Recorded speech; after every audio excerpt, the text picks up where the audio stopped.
Olá! Hoje vamos contar para vocês um pouquinho da história da cidade de Paranaguá, no Paraná. A cidade portuária de Paranaguá, fundada em 1648, foi a primeira povoação do estado do Paraná. À semelhança do que aconteceu em Guaratuba, o local era habitado mesmo antes da colonização pelos índios carijós, que falavam o tupi e deram nome ao local, Paranaguá, que significa Bahia Redonda. Dessa relação estreita de amizade entre os índios e os colonizadores, irão acontecer uniões matrimoniais, e dessa miscigenação nascerá outro elemento étnico que passará a ser conhecido como o caiçara. Os herdeiros dessa miscigenação podem ser encontrados em grande parte do litoral do sul do Brasil.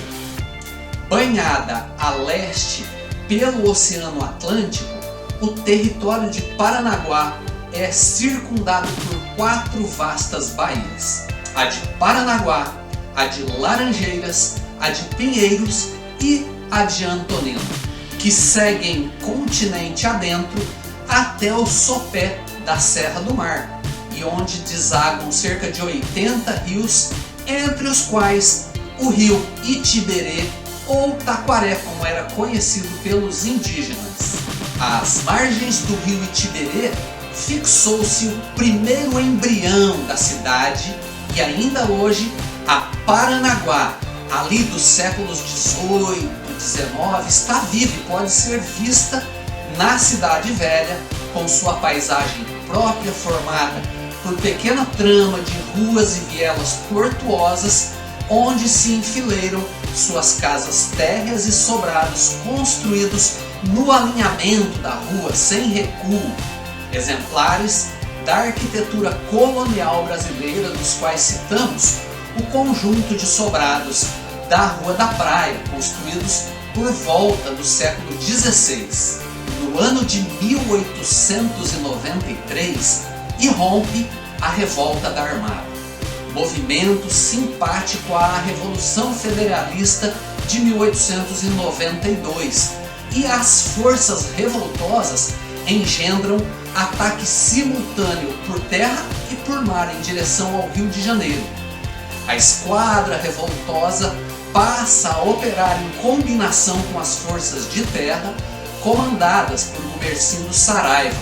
Segue-se a invasão de Santa Catarina, constituição de um governo provisório presidido por Frederico de Lorena na cidade de Nossa Senhora do Desterro, hoje Florianópolis, e tem início a invasão do Paraná.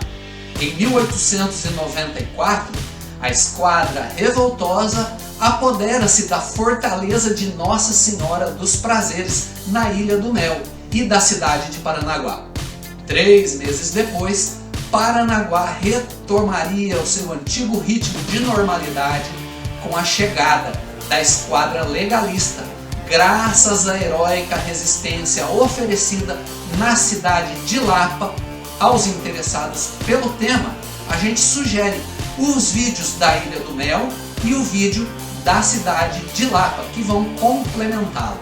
Até os dias de hoje, a principal atividade econômica do município é a portuária, sendo então um importante escoador da produção do Paraná, interligando esse estado às demais regiões do nosso país e também do exterior.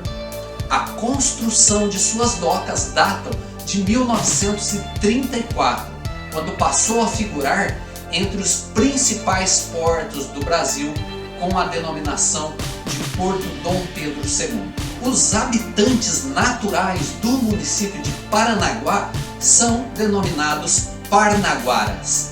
O município está localizado a uma distância de 91 quilômetros de Curitiba, capital do estado do Paraná, e de acordo com estimativas feitas pelo IBGE em 2018, Paranaguá possui uma população de 157 mil habitantes. Feito essa introdução histórica sobre o município de Paranaguá, nós passamos então agora a falar dos seus pontos turísticos e a contar um pouquinho da história de cada um deles. Lembrando que se você expandir lá embaixo o campo da descrição desse vídeo, você irá encontrar um link com a localização de cada um desses pontos que nós vamos conversar aqui. Se clicando nesse link do seu celular, você vai ser levado ao Google Maps e dele, daquele aplicativo, você vai poder fazer facilmente um roteiro para você chegar a cada um desses pontos, né, caso você esteja no município de Paranaguá e queira conhecer alguma coisa daquilo que a gente vai mostrar para vocês aqui. Combinado, gente? Então o primeiro ponto que a gente vai conversar é a Fonte Velha e a Praça do Japão. A Fonte Velha foi construída em alvenaria de pedra e com escada em cantaria e já era utilizada pelos índios carijós quando os colonizadores chegaram a Paranaguá. Claro que era utilizada sem toda a edificação que foi feita pelos colonizadores, né? No ano de 1655 é que nós vamos ter o registro da limpeza do caminho dessa fonte que era utilizada pelos carijós, que na época era chamada de Fonte de Gamboa, do Tupi Igarapé, designação dada pela tribo carijó. Feita a limpeza do caminho, em 1657 foi feito o represamento da água para o consumo da população. E no ano seguinte foi construída a caixa subterrânea, descoberta a face que se voltava para o mar, ou seja, a parte da onde você vai extrair a água, e nessa colocada a janela de limpeza, torneiras de bronze, que já não existe mais, e ladrões para o escoamento do excesso do líquido. Em 1714 foi feito o trabalho de construção da moldura, com finalidade apenas estéticas, né? E essa moldura é a mesma que a fonte ostenta até os dias de hoje. Ao lado da fonte foi inaugurada em 1986 e revitalizada em 2007 a Praça do Japão, local que celebra relações entre o município de Paranaguá e a cidade de Awaji, província de Hyogo, no Japão. Encontramos a praça em franca decadência, com lagos secos, cobertos por lodo, bancos destruídos, pichação. Uma pena, pois aparentemente o local já foi muito bonito. E bem pertinho dali, vamos encontrar a Igreja de São Benedito. A Igreja de São Benedito, cuja construção teve início em 1784, fica no mesmo local onde estava a Igreja de Nossa Senhora das Mercês, edificada em 1701, com material aproveitado da igreja antiga, construída na Ilha da Cotinga, em 1677. A prática de reaproveitamento de material justifica-se pela grande quantidade de cantaria, essa pedra esculpida, que pela dureza e resistência permite a prática de reaproveitamento, a qual temos registros em diversas civilizações, como a egípcia, a romana, a grega, entre outras. Foi então a primeira igreja construída no sul do Brasil por negros devotos de São Benedito, o Santo Negro. Construída em alvenaria de pedra, seu frontão curvilíneo é encimado por 2 coruchelos e por um cruzeiro central, tendo ainda um óbulo polilobulado, tudo em cantaria. Seus cunhais têm as porções inferiores em cantaria ainda expostas, sem pintura, acompanhando os requadros da porta e das janelas. Sua torre sineira, única, com cobertura em forma piramidal e galo dos ventos no seu sino. O galo do vento é um elemento arquitetônico que surge nesse tipo de edificação no início da Idade Média, tendo a simbologia da vigilância, rememorando as 3 negações do apóstolo Pedro.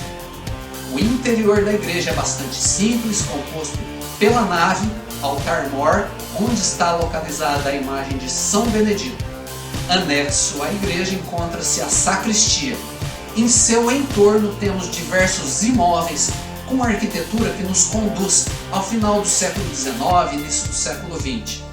Em 1962, deu-se início ao processo do tombamento dessa igreja. Dali vamos ao Santuário Nossa Senhora do Rosário.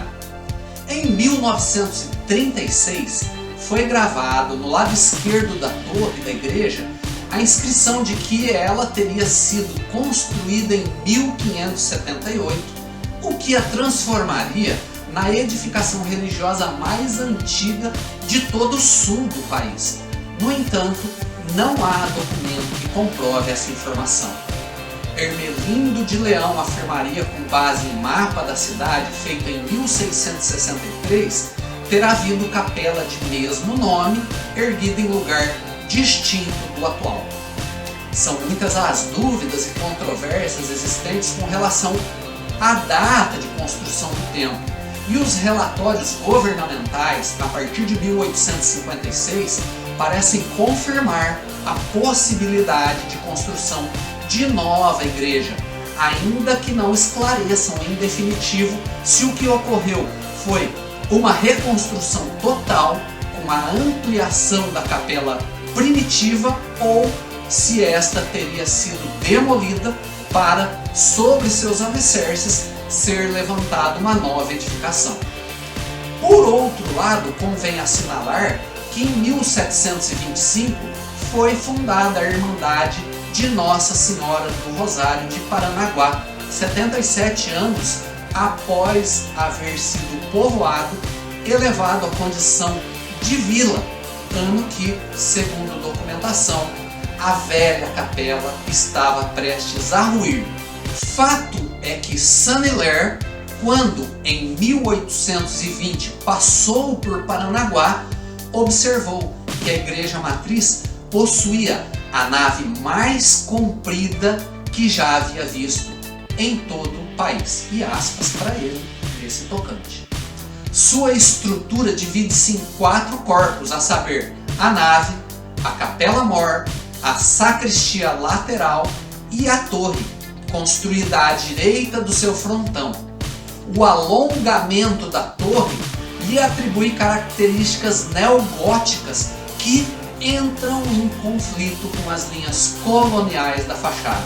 Ao longo do tempo, a edificação foi submetida a inúmeras alterações, tais como a demolição do arco de pedra que separava a nave da capela-mor, a abertura de janelas para melhorar a iluminação interior, entre outras. A cobertura desse templo é composta por um telhado em 2 águas, arrematado por beiral de cimalha. E bem de frente à igreja vamos encontrar um conjunto constituído por um sobrado e uma casa térrea, aonde viveram Brasílio Tiberê e Monsenhor Celso. O sobrado é uma ampliação da casa térrea do século XVIII, gêmea da edificação ao seu lado, e que ainda mantém a sua forma original. Por conta da edificação gêmea, a fachada do sobrado conta apenas com uma base do cunhal em cantaria à sua direita, enquanto a lateral esquerda apresenta apenas a pintura.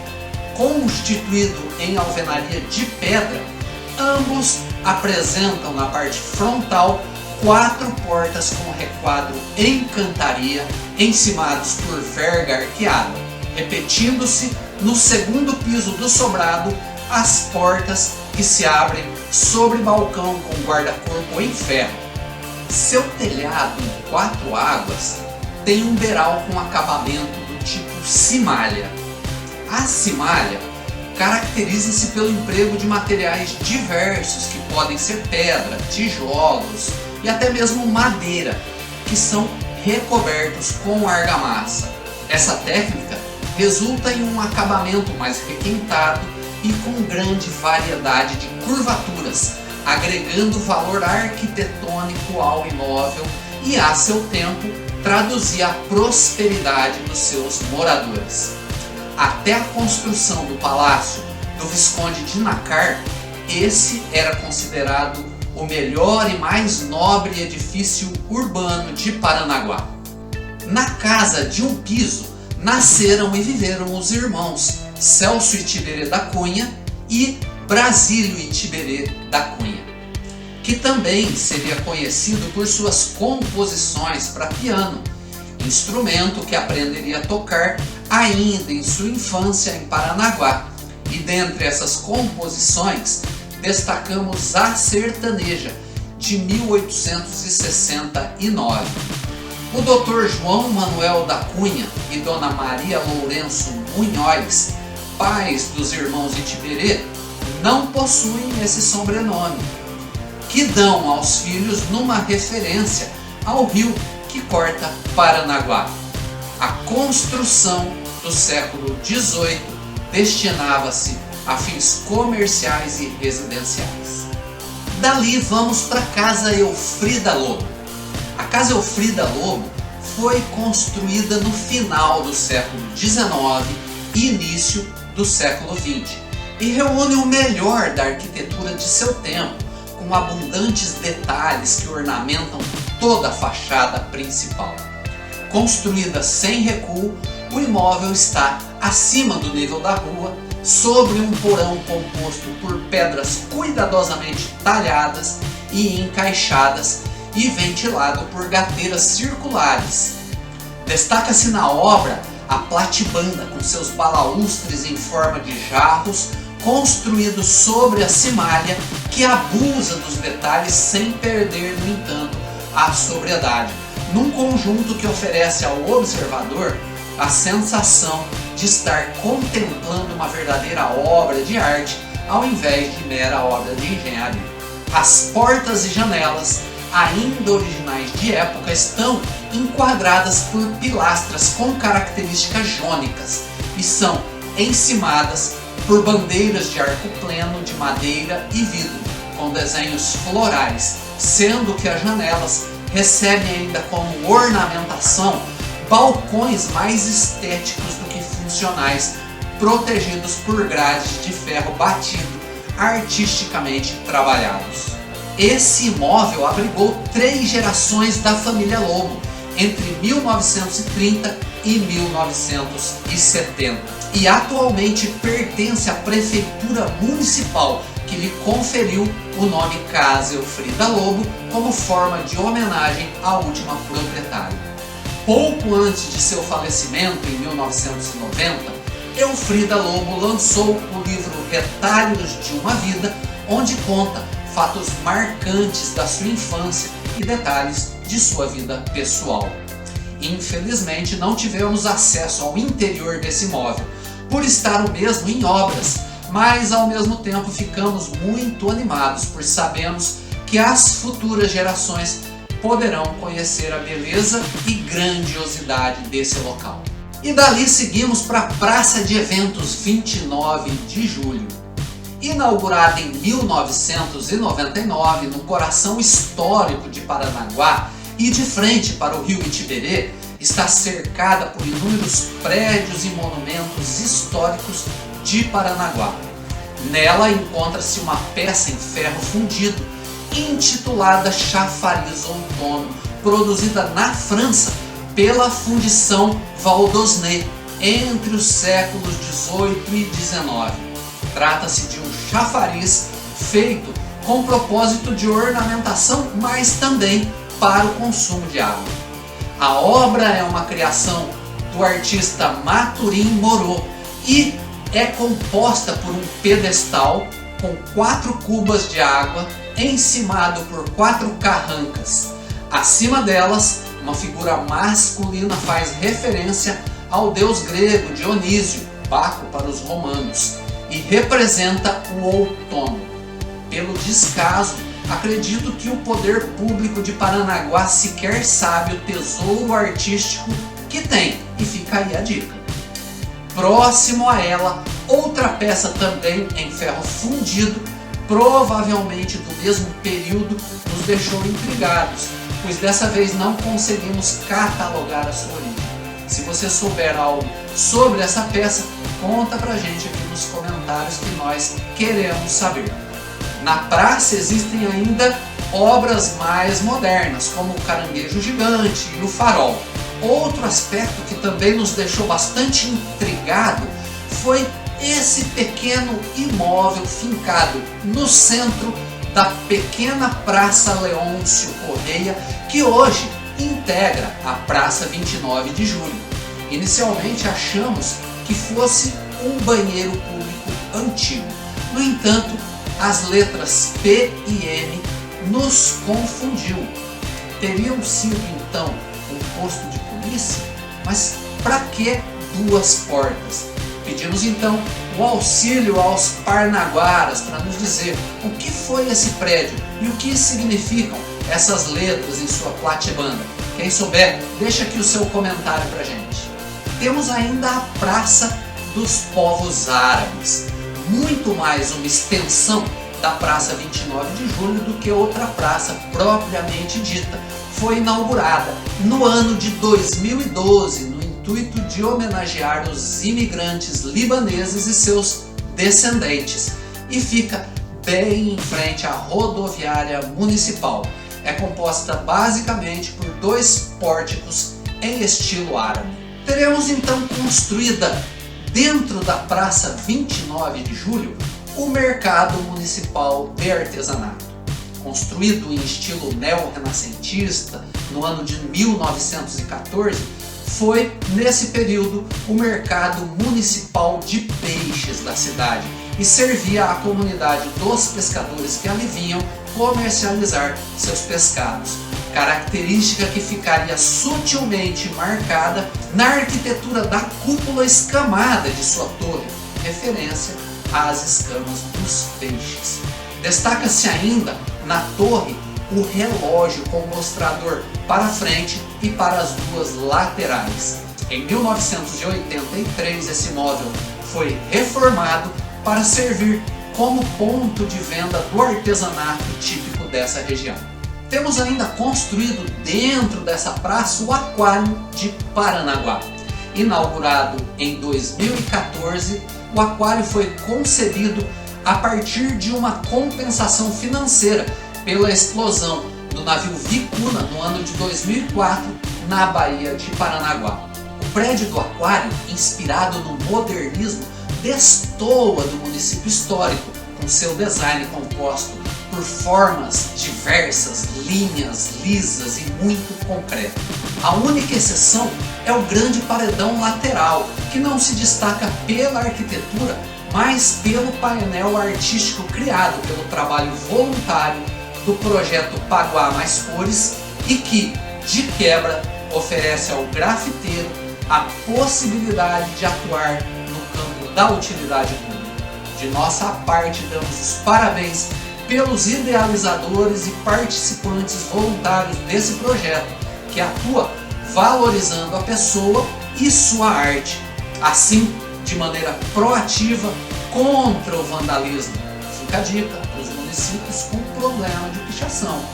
Voltando para o aquário, na entrada temos um belo mosaico com motivos marinhos. Seus 3 andares oferecem diversas espécies de peixes, pinguins, arraias, além de um ambiente que simula um manguezal. Uma surpresa inusitada e positiva foi o tanque, onde pudemos ver a reprodução de corais feitas em tricô. E bem de frente para a Praça 29 de Julho, iremos encontrar o Colégio dos Jesuítas. O primeiro registro da vinda dos jesuítas para Paranaguá se deu no ano de 1690, com o início das tratativas entre as autoridades locais e a Companhia de Jesus, culminando com a chegada dos primeiros missionários em 1699. Dessa data até a fundação do atual colégio, transcorreram 53 anos, período em que os missionários atuaram em locais provisórios. pouco registro há dessa atuação. No entanto, é possível deduzir que seu objetivo principal consistia na educação e na conversão dos índios carijós. Fazemos essa afirmação com base no objetivo da criação da Companhia de Jesus, a conversão de pagãos, nesse caso dos índios carijós, ao cristianismo, e também em atividades desenvolvidas por outros jesuítas, tais como o padre José de Anchieta e Manuel da Nóbrega, na cercania da aldeia de Inhapuambuçu, que posteriormente trabalho que viria a originar a cidade de São Paulo.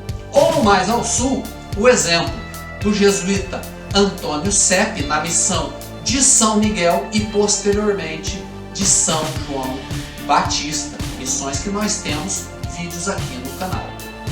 O papel do jesuíta, na nossa opinião, foi fundamental para o estreitamento dos laços entre colonizadores e nativos do continente.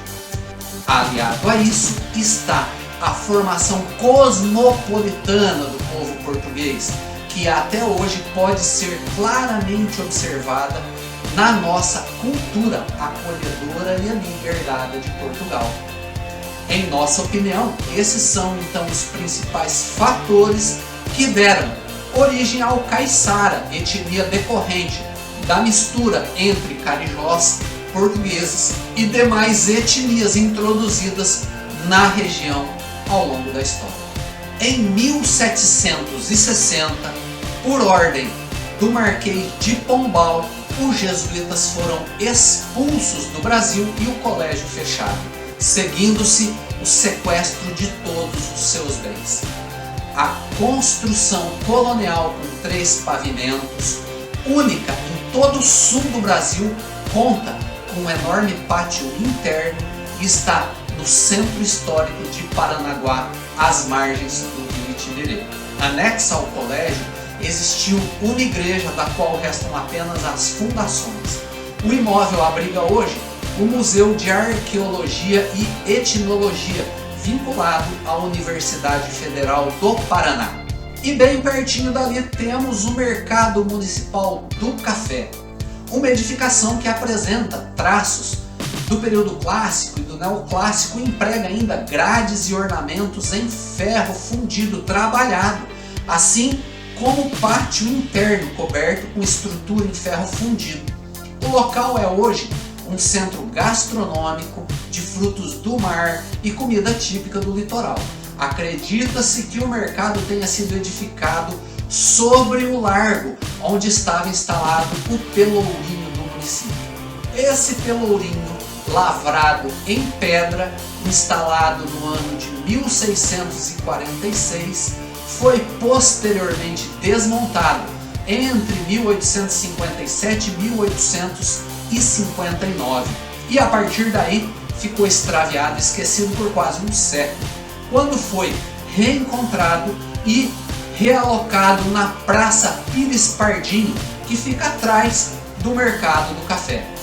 O pelourinho é tido como um instrumento de punição e maltrato aos escravos, o que está correto. No entanto, historicamente é preciso lembrar que o pelourinho simbolizava ao seu tempo a justiça e explicitava uma das formas de punição do sistema de justiça colonial importado de Portugal.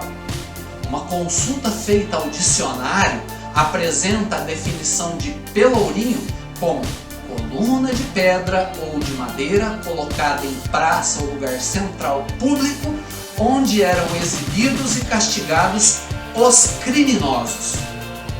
Esse sistema de justiça apresentava formas consideradas menos severas de punição, como no caso o açoitamento e o degredo, e formas mais severas ainda, como amputação de membros, marcação com ferro quente, morte por enforcamento e até mesmo esquartejamento, entre outros.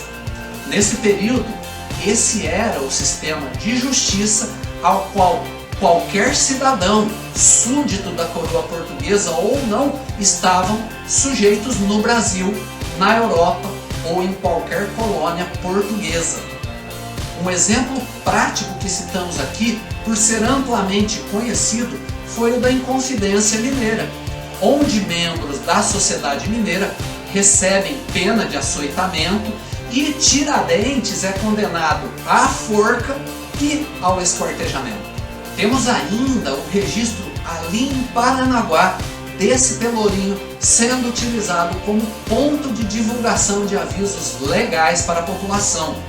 A obra Memória Histórica da cidade de Paranaguá registra no ano de 1726 o seguinte comentário sobre a proibição de negócios com os franceses: para que venha a notícia de todos e não possam alegar ignorância, este será publicado pelas ruas desta vila e fixado no pelourinho. A legislação criminal adotada pelo Império a partir lá de 1821 buscou romper com penalidades supliciantes da codificação portuguesa, tais como esquartejamento, amputação, açoites, entre outras, privilegiando a partir daí a aplicação da pena de privação de liberdade, ou seja, prisão, o que justifica o desmonte do pelourinho nesse período. Da praça temos ainda o acesso à Ilha dos Valadares. Existem relatos de que antigamente a Ilha dos Valadares teria sido ligada ao continente por um istmo que acabou sendo rompido pelas águas do rio Itiberê. Com relação ao seu nome, o que se sabe é que a tal família Valadares, que origina o nome da ilha, viveu nesse local por volta de 1830 a 1870 e acabaram deixando Paranaguá em algum momento da história. Hoje, a ilha é ligada ao continente por uma passarela de concreto e, logo na chegada, o visitante se depara com a Praça Ciro Abalém, um local bonito e calmo. Pertinho de lá, a paróquia Nossa Senhora dos Navegantes, cuja frente lembra propositadamente a proa de uma embarcação. Seguindo em direção ao centro histórico de Paranaguá, encontraremos o Palácio Matias Bon. A construção original teve sua fachada colonial modificada pelo alemão Matias Bon, recebendo uma ornamentação característica do ecletismo, configuração mantida até hoje. Seus dois pavimentos eram destinados ao uso comercial e residencial. O prédio já havia sido sede da Prefeitura, da Câmara Municipal e também da Alfândega. E pertinho dali encontramos a Praça Rosa Andrade. Nesse local, desde o início do século XIX, vamos encontrar visita de casais de namorados que vinham contemplar o rio Itiberê. Esse foi por muito tempo o reduto romântico da cidade. Mais tarde, aqui nas margens do rio Itiberê instalou-se um guincho mecânico, transformando em um embarcadouro para cargas de barcos oriundos das ilhas, o que tornou o local conhecido como Pracinha do Guincho. E pouco adiante iremos encontrar a Igreja da Ordem Terceira de São Francisco das Chagas. Antes da construção dessa igreja, os membros da ordem utilizavam a Igreja de Nossa Senhora das Mercês para os seus ritos religiosos. Em 1764, foi proposta então a construção de uma sede para a ordem.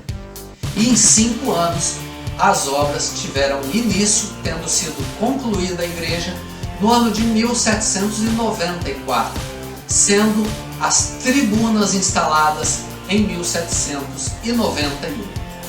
Por tradição, cabia a essa ordem realizar a procissão dos passos e, de 1790 em diante, também a solene procissão da penitência na quarta-feira de cinzas.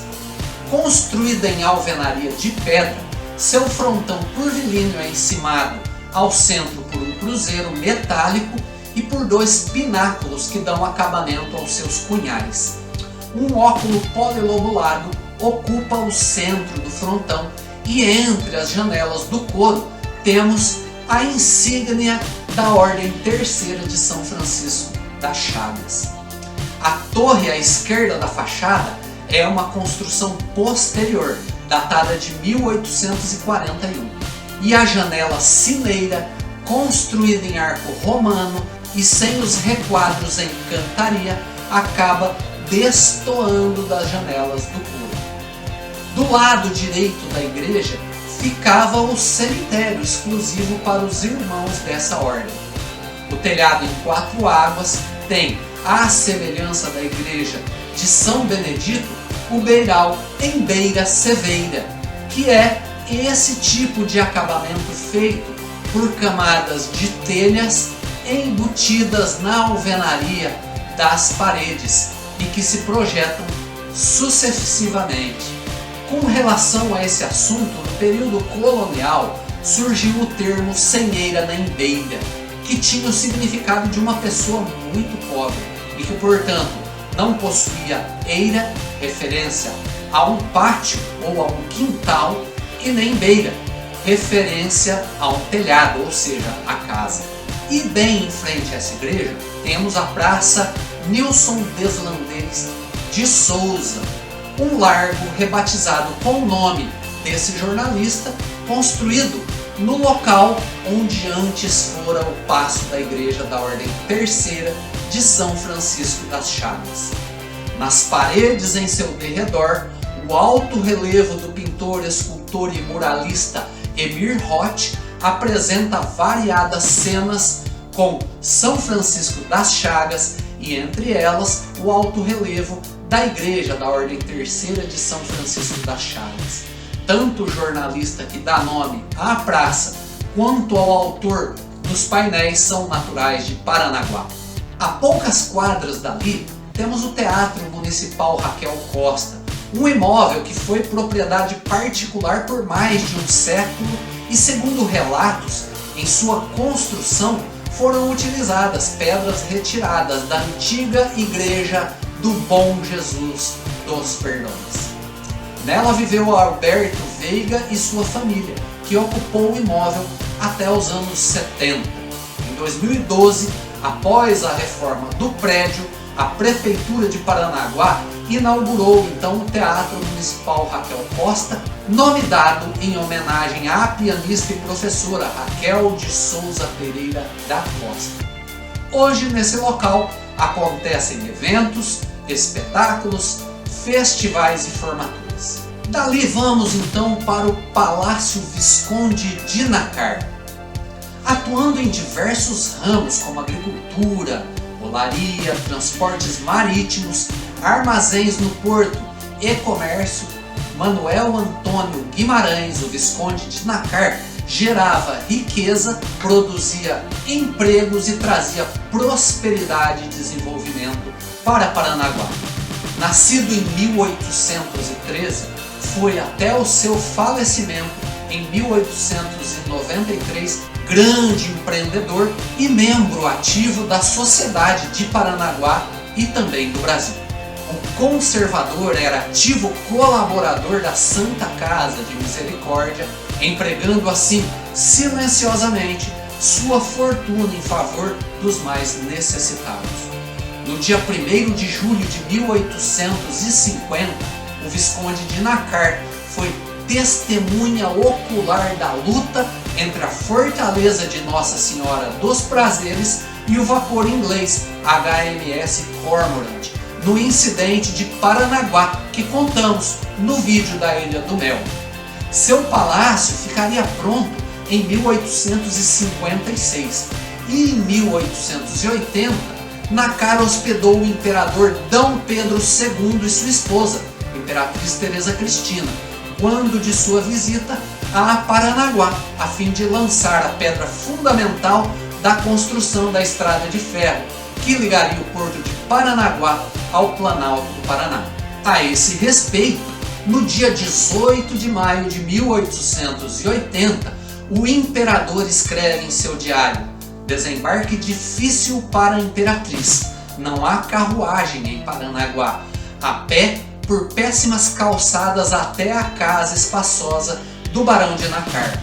Jantar, chá e conversa. Programa organizado com o presidente e o ministro Buarque de Macedo. Em 1884, foi a vez do local receber a princesa Isabel, o conde Deu e seus filhos. Em 1910, o imóvel foi adquirido pela Prefeitura Municipal e passa a ser sede da Prefeitura e da Câmara Municipal. A edificação com 2 pavimentos em estilo neoclássico, característica pela economia de ornamentação e emprego de linhas mais retas e mais lisas, foi erguida no alinhamento da rua e tem a fachada enquadrada por cunhais em massa com acabamento decorativo em metal trabalhado fixado pouco abaixo da cimalha. E sobre esta, a platibanda que esconde o seu telhado.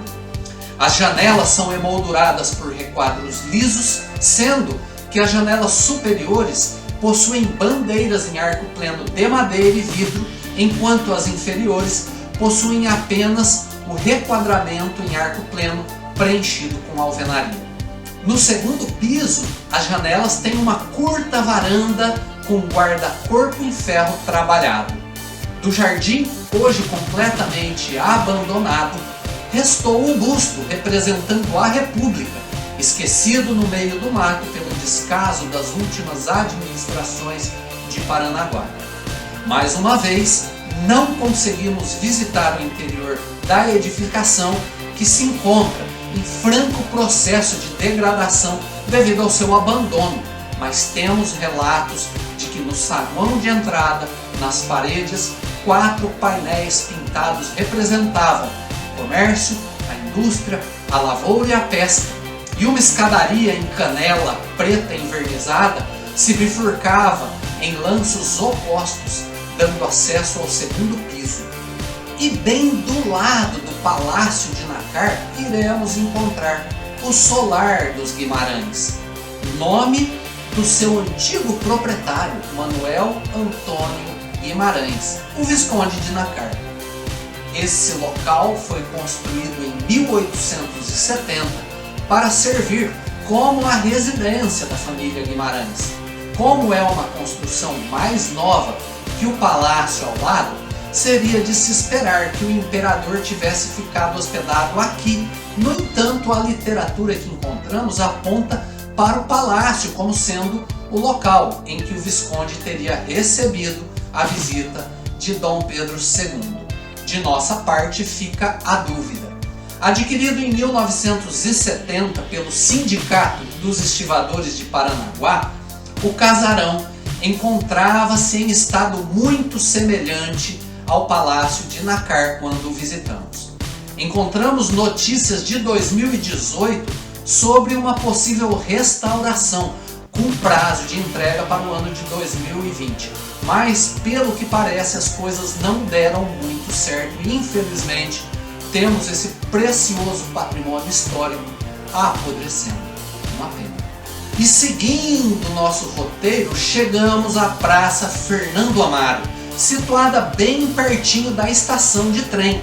Essa praça vem do início do século XIX, denominada Fernando Amaro em homenagem ao poeta Fernando Amaro de Miranda, considerado o pai da poesia parnaguara. O local, pela sua localização, transformou-se numa das principais praças da cidade e foi, por longo período, ponto de encontro da juventude. Na área central existe um coreto chalé manufaturado na fundição indígena do Rio de Janeiro e montado na praça no ano de 1914. Esse coreto acabou perdendo por tempo uma escada de mármore Carrara e uma ornamentação em forma de lira que ficava presa em seu teto, mas mesmo amputado continua ostentando o requinte e a beleza de seu tempo. Esse local foi palco de muita atividade cultural no município. A praça possui ainda um busto de bronze homenageando o Monsenhor Celso Itiberê da Cunha e outro referindo-se a Getúlio Vargas. E bem pertinho dessa praça temos o Marco do Quilômetro Zero e a Estação Ferroviária de Paranaguá. Durante o século XIX, uma disputa política entre Antonina e Paranaguá pela sede da estação ferroviária e do terminal de cargas entre o litoral e o Planalto do Paraná vinha sendo travada. A decisão imperial favorável a Paranaguá encerrou a disputa, fazendo com que Morretes, Antonina, São João da Graciosa e Porto de Cima entrassem em decadência. Dessa forma, juntamente com o imóvel, temos materializado um marco histórico da organização política e econômica do leste paranaense. A 7 de julho de 1880, Dom Pedro II, por ocasião de sua visita ao Paraná, registra em seu diário: ao meio-dia, segui de Antonina para Paranaguá, desembarquei cerca das 2 e segui para o lugar da estação para a colocação da pedra, referindo-se à pedra fundamental que inauguraria a estação ferroviária de Paranaguá e o Marco do Quilômetro Zero. O local que outrora recebeu com honras e festa a visita do imperador Dom Pedro II e da imperatriz Teresa Cristina, hoje jaz relegado ao esquecimento, violado e depredado por atos de vandalismo. A estação ferroviária de Paranaguá, concluída em 1883, 3 anos após a visita do imperador, possui uma área avançada em relação ao corpo principal, com 4 colunas dóricas que apoiam uma cobertura e um majestoso frontão curvilíneo com um relógio incrustado em seu centro. Anexo ao frontão segue-se a platibanda em balaustrada. Na cobertura em telhas cerâmicas, uma série de óculos de ventilação sobressaem-se propositadamente. A porta de entrada e as janelas são igualmente encimadas por arcos romanos, sendo esses alguns dos elementos que compõem o imóvel histórico de Paranaguá. O primeiro trecho dessa estrada uniu Paranaguá a Morretes e posteriormente passaria a atender a demanda de passageiros que chegavam a vapor com destino a Curitiba e ao Planalto, tornando-se uma alternativa à Estrada da Graciosa. O prédio foi tombado como patrimônio histórico no ano de 1990. Bem em frente à estação ferroviária está a Praça João Gualberto, construída no mesmo período em que foi construído o Instituto Estadual de Educação, talvez em decorrência dessa construção, e conta com uma imagem de Munhoz da Rocha, idealizador do Instituto. Outro monumento dessa praça, este mais recente, faz referência ao legado marítimo do município, composto por um farol e, entre outros, o busto do almirante Tamandaré. Hoje é difícil entender o conjunto dessa obra, da praça e do Instituto Estadual de Educação, por conta das alterações sofridas ao longo do tempo, mas vendo uma foto de época, isso fica muito mais claro e fácil de se observar. E é óbvio que dessa praça seguimos para o Instituto de Educação Dr. Caetano Munhoz da Rocha. Quando Caetano Munhoz da Rocha foi presidente do estado, entre os anos 1924 e 28, realizou diversas obras públicas por todo o Paraná. Dentre essas obras está a construção da Escola Normal de Paranaguá, inaugurada em 1927. Esse magnífico edifício em U, com suas 24 salas de aula, pátio interno e demais dependências, ostenta uma arquitetura que reencontra o classicismo, o que lhe confere toda a beleza e majestade que ostenta até hoje. Considerado um dos colégios modelos do Paraná, além de representar uma parcela da história dessa cidade, impõe-se não só pelas suas dimensões, mas, sobretudo, pela sua qualidade arquitetônica.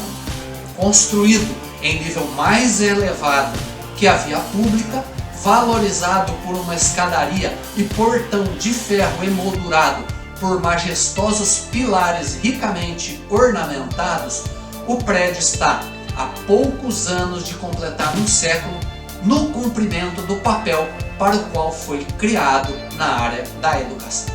E pouco mais afastado do centro histórico de Paranaguá, iremos encontrar a antiga Alfândega de Paranaguá. Foi no ano de 1827 que se deu a criação da Alfândega de Paranaguá, cuja instalação provisória aconteceu no antigo Colégio dos Jesuítas. Por volta de 1889, o governo federal ordenou a construção de um novo edifício para a instalação da alfândega junto ao porto Dom Pedro II.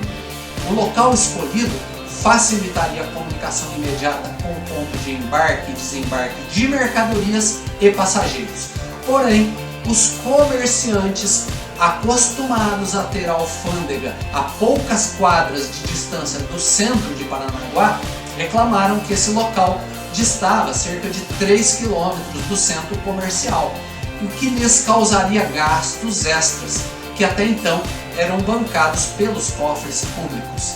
Em vista disso, enviaram um telegrama em protesto ao governo federal e o publicaram em um jornal de Paranaguá. Apesar dos protestos dos comerciantes de Paranaguá, a pedra fundamental do edifício da nova alfândega foi lançada em 1903 na zona do Porto Dom Pedro II. O responsável pelo projeto foi o arquiteto Rudolf Lang e o engenheiro construtor foi João Carlos Gutierrez. E nesse prédio de arquitetura que mistura o classicismo e o neoclassicismo, no ano de 1910, instalou-se a Alfândega de Paranaguá, sendo que o ato oficial deu-se apenas em 1911.